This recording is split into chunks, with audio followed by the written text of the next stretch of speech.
ओम नमः शिवाय। हर हर महादेव। हम सभी सावन के महीने में शिव महापुराण का पाठ प्रतिदिन करते हैं और हमको करना भी चाहिए, क्योंकि शिव महापुराण भगवान शिव का साक्षात स्वरूप है, ऐसा शिव महापुराण में कहा गया है। शिव महापुराण में सबसे पहले शिव पुराण के महात्म के बारे में बताया गया है, जिसके बारे में आज हम सभी ध्यान पूर्वक सुनेंगे। ओम कर्पूरे गौरम करुणावतारम संसार सारम भुजगेंद्रहारम सदा वसंतम हृदयारविंदे भवम भवानी सहितम नमामि। ओम नमः शिवाय। हर हर महादेव। श्री शिव महापुराण महात्मा।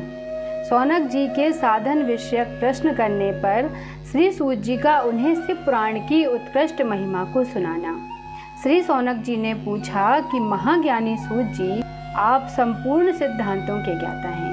प्रभु, मुझसे पुराणों की कथाओं के सार तत्वों का विशेष रूप से वर्णन कीजिए।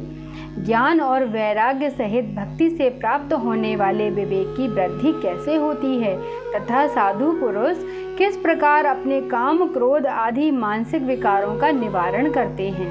इस घोर कलिकाल में जीव प्रायः आसुर स्वभाव के हो गए हैं। उस जीव समुदाय को दैवी संपत्ति से युक्त बनाने के लिए सर्वश्रेष्ठ उपाय क्या है? आप इस समय मुझे ऐसा कोई शाश्वत साधन बताइए जो कल्याणकारी वस्तुओं में भी सबसे उत्कृष्ट एवं परम मंगलकारी हो तथा पवित्र करने वाले उपायों में भी सर्वोत्तम पवित्र कारक उपाय हो। तात वह साधन ऐसा हो जिसके अनुष्ठान से शीघ्र ही अंतःकरण की विशेष शुद्धि हो जाए तथा उससे निर्मल चित्त वाले पुरुष को सदा के लिए शिव जी की प्राप्ति हो जाए। श्री सूत जी ने कहा, मुनि श्रेष्ठ सौनक, तुम धन्य हो, क्योंकि तुम्हारे हृदय में पुराण कथा सुनने का विशेष प्रेम एवं लालसा है।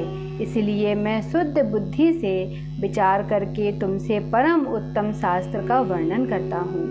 हे वत्स, वह संपूर्ण शास्त्रों के सिद्धांत से संपन्न, भक्ति आदि को बढ़ाने वाला तथा भगवान शिव को संतुष्ट करने वाला है। कानों के लिए रसायन अमृत स्वरूप तथा दिव्य है, तुम उसे श्रवण करो। मुनि, वह परम उत्तम शास्त्र है शिव पुराण, जिसका पूर्व काल में भगवान शिव ने ही प्रवचन किया था। यह काल रूपी सर्व से प्राप्त होने वाला महान त्रास का विनाश करने वाला तथा उत्तम साधन है।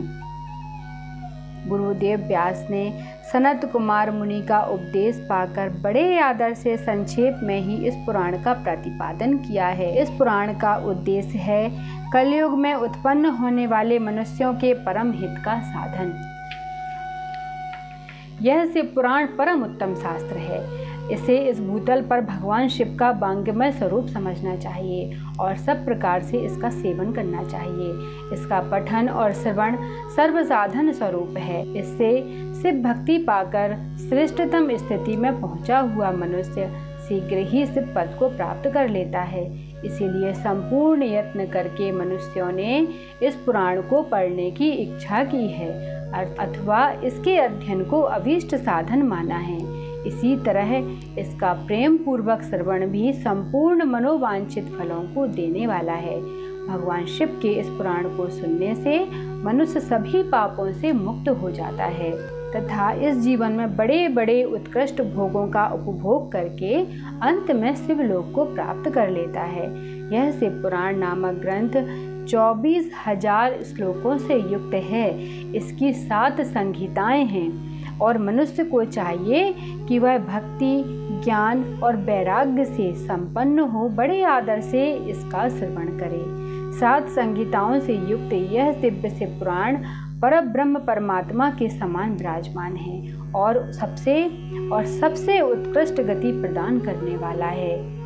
जो निरंतर अनुसंधान पूर्वक इस शिव पुराण को वांचता है अथवा नित्य प्रेम पूर्वक इसका पाठ मात्र करता है, वह पुण्यात्मा है, इसमें कोई संशय नहीं है। जो उत्तम बुद्धि वाला पुरुष अंत काल में भक्ति पूर्वक इस पुराण को सुनता है, उस पर अत्यंत प्रसन्न हुए भगवान महेश्वर उसे अपना परम धाम प्रदान करते हैं। जो प्रतिदिन आदर पूर्वक इस शिव पुराण का पूजन करता है, वह इस संसार में संपूर्ण भोगों को भोगकर अंत में भगवान शिव के पद को प्राप्त कर लेता है।